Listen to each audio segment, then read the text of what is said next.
Loy kini kong kauban mga ka-idol. Si Mr. Beans. Ito na po ha. Mr. Beans, ano pong masasabi Mr. Beans? Wala lang. Hi po sa lahat ng nanonood mga ka-idol. Ito na naman tayo mga ka-idol. Shoutout po sa ating mga kaibigan dyan. Uhahay. Malapit na po yung halalan mga ka-idol ha. May 12. Abang-abang lang po tayo mga ka-idol.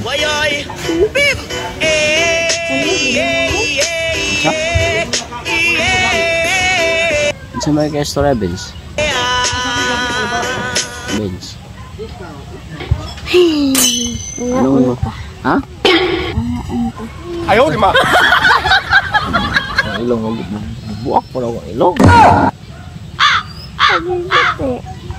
Tingin nga po. Walay, musagop og bata din mga ka-idol. Pasagop na pa. Isya! Bisa ka lang na. Okay.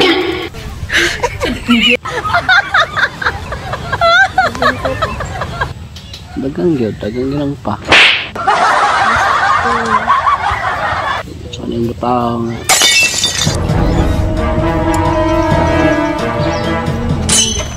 Ito na aking awit na muling maririnig. Nawabi na. Ang pagkapahay. Rodong jodoh si dua.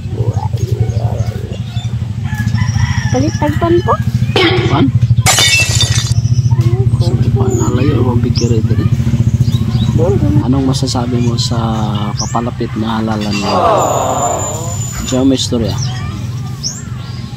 Mr. Benz, siya may istorya.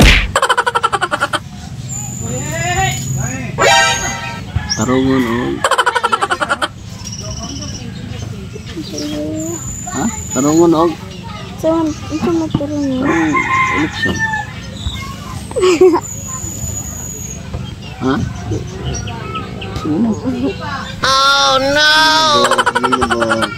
Tarungon og Butar? tarungon og butar. Pero butar kay kami may maturungon. Ay! Og masipyat. Ang bisipyat. Tarungon yung butar mga ka-idol. Kaya masipyat ng mga ka-idol. Kaning mga bata may makaluluoy mga ka-idol ha.